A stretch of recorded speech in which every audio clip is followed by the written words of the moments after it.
महल्ला रे।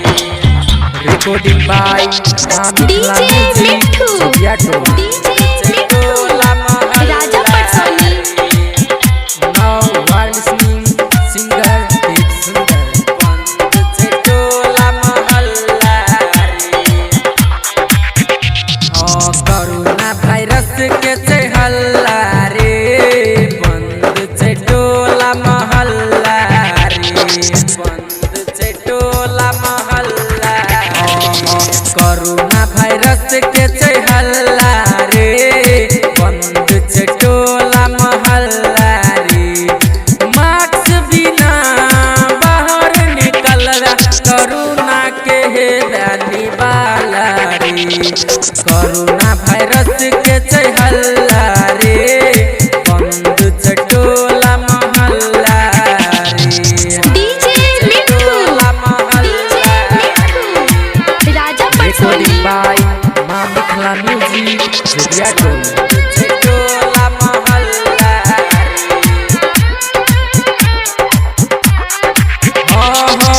सेना सहेल कोरोना नाम के वायरस, सबसे दुनिया के लकई कहस नहस।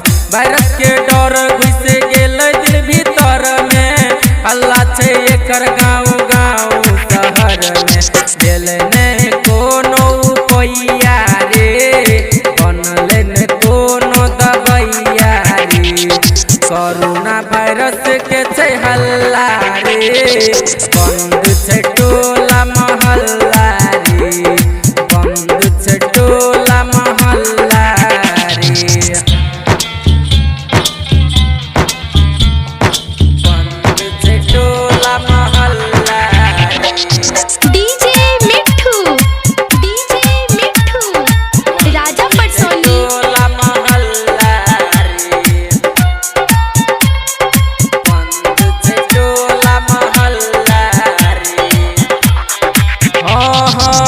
वायरस के डर सँ नहीं निकलै छै घर सँ, भूख पियास मिट गेलै खबर सँ। निकसन कोई हो खाई छै खाना, ना जानी कोन वायरस छीट देलकै चाइना। फैल गेल हो सब दुनिया में, सर्दी बुखार निमोनिया में। फैल गेल हो सब दुनिया में, सर्दी बुखार निमोनिया में। सर्दी बुखार निमोनिया में। कोरोना वायरस के छै हल्ला रे, बंद छै टोला महल्ला रे। मास्क बिना बाहर निकल रहा, कोरोना के है जानी वाला रे। कोरोना वायरस के छै हल्ला